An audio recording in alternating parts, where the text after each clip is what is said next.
새벽 기도회 함께 읽고 나누는 말씀이 구약 성경 에스겔서입니다.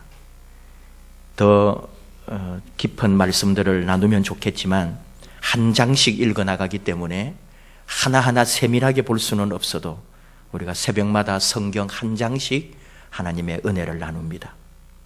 이스라엘, 더 정확하게 말하면 남유다, 이 나라가 바벨론 제국과의 전쟁에 패하고 두 번째로 포로가 되어 집단으로 끌려갑니다. 그때 두 번째 포로로 끌려갈 때 끌려간 인물이 에스겔입니다. 하나님께서 강하게 하신다, 이런 뜻을 가진 이름입니다. 에스겔은 제사장이었습니다. 포로 가운데 종교 지도자의 신분으로 끌려가지 않았을까, 이렇게 보는 거죠. BC 597년 바벨론으로 포로가 되어간 유대인들은 바벨론 갈대아 땅 그발강 주변 델 아빕이라는 곳에서 집단 포로 생활을 했던 것으로 보고 있습니다. 에스겔 1장 3절은 증언합니다. 갈대아 땅 그발강가에서 여호와의 말씀이 부시의 아들 제사장 나 에스겔에게 특별히 임하고 여호와의 권능이 내 위에 있으니라. 이렇게 계시의 말씀을 받은 이후에 이스라엘 백성들을 위해서 또 이스라엘 민족을 향하여 에스겔은 예언하기 시작합니다. 우상을 숭배한 죄의 대가로 예루살렘이 멸망할 것이라고요. 그러나 이스라엘은 회개하지 않았고 BC 587년 그 이후로 계속 에스겔의 예언대로 이스라엘은 멸망합니다. 이때 절망에 빠진 이스라엘 민족을 위로하고 하나님의 은혜와 다시 솟아날 영광의 빛, 다시 하나님이 함께 하실 이스라엘의 미래를 향하여 예언하는 말씀이 에스겔 말씀이죠. 사마리아 북이스라엘이 아수르 제국에 의해서 멸망을 당했는데도 남유다는 예루살렘과 성전에 대한 낙관주의가 있었습니다. 하나는 하나님의 백성이라고 하는 선민의식, 자기 의에 빠져 있었어요. 하나님이 절대로 우리를 멸망시키지 않을 거다. 우리는 선민이다. 다윗 왕가를 가지고 있다. 그리고 또 예루살렘 성은 견고하다. 적을 방어하기에도 좋고 무엇보다 성전이 있지 않느냐. 하나님이 거주하시는 예루살렘 성전이 있는데 어찌 예루살렘 성이 멸망당할 수 있단 말인가? 그래서 전쟁의 소문이 나고 국경에 전쟁이 터졌다고 하면 지방에서부터 예루살렘 성내로 몰려들었습니다. 예루살렘 성은 안전하다고 믿었던 거죠. 그러면서도 하나님보다는 우상을 섬겼고 다른 나라와 정치적 외교 관계를 통해 나라를 지키려고 했습니다. 에스겔은 줄기차게 이런 착각과 오만에 대하여 지적합니다. 너희들이 어리석다. 하나님께로 돌아오라. 하나님 앞에서 회개하라. 그렇지 않으면 나라가 멸망당할 것이라고 외쳤습니다. 온갖 상징적 모습을 보여주면서 예언하고, 심지어 에스겔의 아내가 갑자기 죽었습니다. 아내의 장례식을 통해서도 장례보다도 하나님이 보여주시는 계시를 말했습니다. 그런데도 백성들은 에스겔의 말을 듣지 않았습니다. 같이 포로로 끌려와서 포로 생활하고 있는 백성들도 말을 듣지 않았습니다.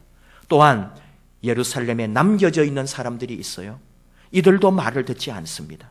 특히 예루살렘에 남아있는 사람들, 포로가 되지 않은 사람들은 예루살렘의 불가침성을 주장할 뿐 아니라 자기들이야말로 장차 이스라엘의 하나님의 역사를 열어주실 때 남은 자들이 되고 하나님으로부터 남겨진 자가 되어서 쓰임받을 것이라고 그런 또한 잘못된 의식을 가지고 있었습니다. 에스겔은 외로웠습니다. 자기 말에 귀를 기울이는 이들이 너무나 적었기 때문이죠. 그래도 외쳤습니다. 어떤 때는 미친 사람처럼 미쳤다는 손가락질을 받아가며 예언했고 전설에는 유대 지도자들에 의해서 암살되었다고 전해집니다.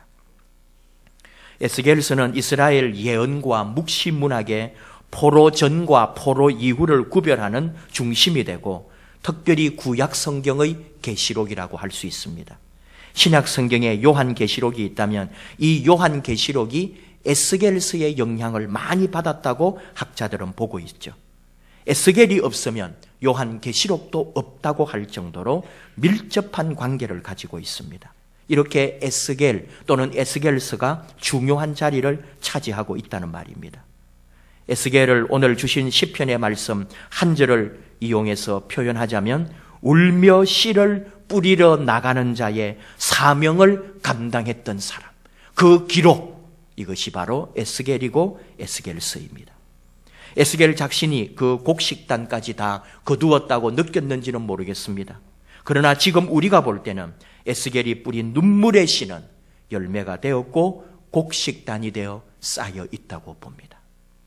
오늘 주신 말씀 시 126편은 바로 이스라엘 백성들, 남유다 백성들이 1차, 2차, 3차에 걸쳐 포로로 끌려갔던 그 시대, 이 70년의 시간을 보내고 고국 땅 예루살렘으로 돌아오게 되었을 때 감격과 기쁨을 노래한 시입니다. 일반적으로 많은 시들이 다윗의 시라고 알려져 있지만 또 많은 시들은 다윗의 작품이 아닙니다. 오늘 시편 126편도 다윗 시대 훨씬 이후에 기록된, 포로기 이후에 기록된 시들이죠. 하나님의 은혜로 기나긴 바벨론 포로 생활을 끝내고 그립고 그립던 약속의 땅에 돌아왔습니다. 이스라엘 백성들은 예루살렘에 무사히 도착했음이 너무나 감격스럽고 기뻤습니다. 그러나 황량하게 버려진 땅덩어리, 거리에는 잡초가 우거지고 성벽은 무너져 있고 황폐한 예루살렘 성을 바라보면서 이것이 도리어 돌아온 백성들의 마음을 아프게 했다는 말입니다. 또 한편은 아직 포로에서 귀환하지 못하고 있는 바벨론에 그대로 남아있는 동족들도 많이 있었습니다. 그래서 돌아왔음에도 불구하고 황량한 예루살렘 성을 바라보고 아직 돌아오지 못하고 그곳에서 죽을지도 모르는 동족들을 생각하면서 눈물을 흘리고 있었다는 거죠. 기쁨과 절망적 현실이 공존하던 때에 하나님은 바로 이 시를 통해서 백성들을 위로합니다. 울며 씨를 뿌리러 나가는 자는 반드시 기쁨으로 그 곡식단을 가지고 돌아오리라. 지금부터 시작하라는 거예요. 앞이 보이지 않지만, 힘들겠지만, 미래가 보이지 않지만 다시 성벽을 쌓아 올리고 잡초를 제거하고 마음을 같이하여 지금부터 다시 일어나라고, 지금부터 시작하며 일하라고, 울며 씨를 뿌리러 나가는 자는 반드시 기쁨으로 그 곡식단을 거두게 될 것이라고 시를 통해서 백성들을 위로하고 있습니다. 사순절을 보내면서 예수님을 생각하는 거예요. 예수님이 어떤 분이셨을까? 예수님 또한 울며 씨를 뿌린 사람이구나. 소망이 없는 식민지 시대였습니다. 제자들을 보아도 희망이 없었습니다. 그런데 예수님은 그 안에서 미래를 보셨어요. 성령님이 임하면 이들이 권능을 받고 예루살렘과 온 유대와 사마리아와 땅끝까지 가서 나의 증인이 될 것이다. 예수님은 그렇게 씨를 뿌렸습니다.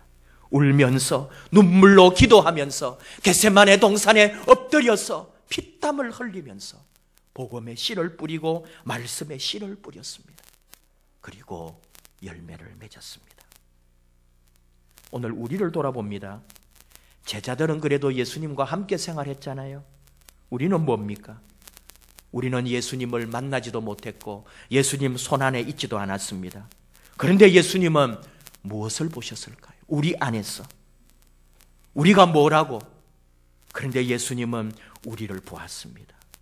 울며 씨를 뿌려 놓으면 이들에게서도 예수님이 눈물을 흘리며 우리를 키워 놓으면 세상을 변화시키는 일에 쓰임을 받을 거다. 예수님은 우리 안에서 소망을 보셨고 우리를 통해 미래를 보셨기에 생명의 씨앗을, 말씀의 씨앗을, 복음의 씨앗을 우리에게 뿌리셨다는 거죠. 우리는 아직 모릅니다. 그 열매가 언제 거두어 드릴지. 아니 또 우리 안에 이미 열매를 거두어 드리는 사람도 있습니다. 하지만 많은 이들은 언제 어떻게 열매가 맺힐지, 언제 수확을 할지, 언제 기쁨으로 곡식단을 거둘지 아직은 모릅니다. 그러나 우리도 믿습니다. 예수님이 우리에게 소망을 두시고 씨를 뿌렸다면 우리 안에도 반드시 열매가 맺혀지고 곡식단을 거두게 되는 날이 올 것이라고요. 욱하는 시대입니다. 설날 연휴 동안 층간 소음 분쟁으로 살인과 방화가 이어졌습니다. 욱하는 범죄가 최근에 빈번하게 일어나고 있다는 거예요. 지난달에도 같은 빌라에 사는 여성으로부터 못생겼다는 말을 들은 남성이 참지 못하여 그 여성을 칼로 죽이는 일이 있었습니다. 바로 얼마 전에 술김에 욱해서 던진 맥주잔으로 말미암아 부하 직원의 한쪽 눈을 실명시킨 사건이 있었습니다. 바로 엊그제도 엄마 아빠가 싸우는 것을 보다가 17살 고등학교 아들이 욱해서 아버지를 칼로 찔러 죽였습니다. 참지를 못하는 거예요. 기다리지를 못하는 거예요. 조금이라도 지켜보고 인내하지를 못합니다. 우리 신앙인의 기본이 뭔지 아십니까?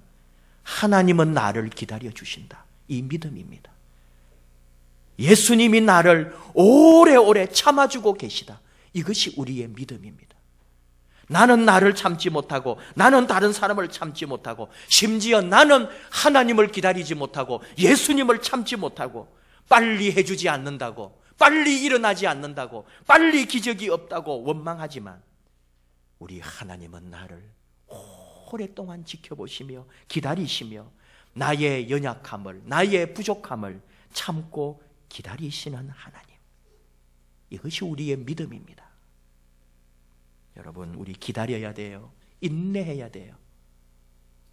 예수님 말씀합니다. 요한복음 12장 24절, 내가 진실로 진실로 너희에게 이르노니 한 알의 밀이 땅에 떨어져 죽지 아니하면 한 알 그대로 있고 죽으면 많은 열매를 맺느니라. 내가 죽어야 된다는 거죠. 참지 못하고 기다리지 못하고 도리어 남을 향하여 삿대질하는 것이 아니라 내가 죽어주고 내가 기다려주고 내가 참아주는 것이 옳다는 말입니다. 사순절, 바로 복음의 씨를 눈물로 뿌리시는 예수님을 묵상하는 거예요. 나를 사랑하시는 예수님을 묵상하지 아니하면은 내 삶도 없다는 그런 절박한 심정으로 사순절을 우리는 주님을 묵상해야 합니다. 나는 아무것도 아니라는 데서 출발해야 합니다. 나에게 소망을 두고 나를 예수 믿는 사람으로 택하신 예수님의 간절한 부르심 앞에 순종해야 합니다. 나의 거짓된 모습, 사람에게 보이기 위해 살아온 신앙생활, 그 탈을 벗어버리고 처음 순종해 보는 것처럼 예수님께 순수한 마음으로 예수님의 말씀 앞에 서는 시간이 바로 사순절입니다. 나를 기다려주고 나를 통해 열매를 맺으려고 나를 참고 계시는 예수님을 바라보라는 말입니다. 인위전이라는 이름을 들어보셨습니까? 사막에 숲이 있다는 책의 주인공입니다. 이런 사람처럼 사막에 나무를 심은 사람들이 있습니다.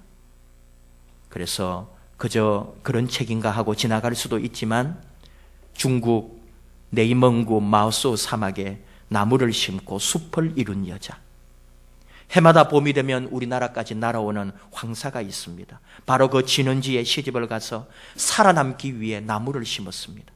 생명이 그리워서 나무를 심었습니다. 우리나라 KBS에서 이 사람에 대하여 방송한 적도 있습니다. 글도 못 쓰는 인위전. 그냥 아버지들이 서로 약속해서 시집을 갔어요. 신랑은 어떤 사람이냐? 토굴에 살면서 토굴 앞 모래를 치우고 이글대는 태양을 등지고 서 있고 모래 구덩이를 판 뒤 고이는 물을 마시고 모래 언덕에 발자국을 내며 아무데나 갔다가 그 발자국 따라 돌아오고 지는 해를 하염없이 바라보고 길도 없는 사막으로 몇십 리 길을 가서 이웃 마을에 국을 하며 줄인 배를 채우던 사람. 왜 사는지도 모르고 행복하지도 않았고 의미도 없이 사는 21살 청년이었습니다. 근데 아버지들이 20살 이 아가씨를 이 인위전의 남편에게 주었어요.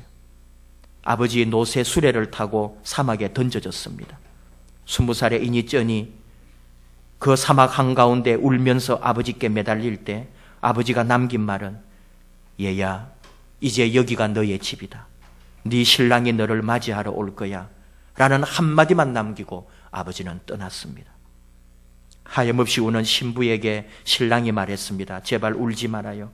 나도 이 사막이 무서워요. 그리고는 그녀를 일으켜 세우는 대신에 옆에 털썩 주저앉아 함께 엉엉 울었습니다. 끔뻑이는 눈이 황소처럼 순한 남자였고 인위전은 자기를 달래다 말고 아이처럼 울음을 터뜨리는 이 남자가 가여워서 그곳에 남기로 했습니다. 그리고 결심합니다. 내가 빠져나갈 수 없다면 이곳을 살만한 땅으로 만들자. 모래를 퍼먹고 살 수는 없지 않은가? 시작합니다. 아무것도 보이지 않는데, 미래가 보이지 않는 사막, 그곳에 나무를 심기 시작합니다. 너희들이 살지 못하면 나도 못 산다. 사막을 살만한 땅으로 만들어가는 인위전. 그녀는 순간순간 생각합니다. 왜 나는 그때 달아나지 못했지? 왜 친정에 처음 간 날 그대로 눌러 앉지 못했지? 1년 내내 심은 나무를 바람이 다 분질러 놓았을 때도, 둘째를 유산한 날도, 첫째가 폐렴으로 죽어가던 날도 떠나려 했다면 얼마든지 핑계를 댈 수 있었는데 왜 나는 남았었지? 저는 그녀에게 오늘 말씀으로 답해 주고 싶습니다. 눈물을 흘리며 씨를 뿌리는 자는 기쁨으로 단을 거두리로다. 울며 씨를 뿌리러 나간 자는 반드시 기쁨으로 돌아올 것이기 때문에 아마 인위전은 그곳에 남았을 거예요. 처음에는 600여 그루 중에 200그루만 살아남았습니다. 그러나 그 뒤에는 50%, 80% 그렇게 나무가 살아남기 시작하여 처음에는 말도 안 된다고 생각했던 환상이 현실이 되기 시작합니다. 영상을 하나 보려고 그래요. 여러분, 이 영상을 통해 우리 주님의 마음을 볼 수 있기를 원합니다. 주님이 내게 뿌려준 씨앗을, 주님이 나를 기다리고 나를 생각하는 그 마음을 보기를 원합니다. 내 안에 소망을 보시고 나를 통해 하나님의 일을 계획하시는 우리 하나님을 만나기를 원합니다. 울며 기다리시는 예수님, 오늘도 우리도 그렇게 살기를, 너도 울며 기다리며 참고 가슴 절절히 씨를 뿌려라. 네 자식을 향하여, 너의 삶을 향하여, 너의 꿈을 향하여, 새로운 너의 앞날을 향하여 울며 씨를 뿌려라. 반드시 거둔다. 기쁨으로 열매를 거두는 그날이 온다. 주님을 발견하는 시간, 주님을 만나는 시간 되기 원하며 함께 영상을 보십시다.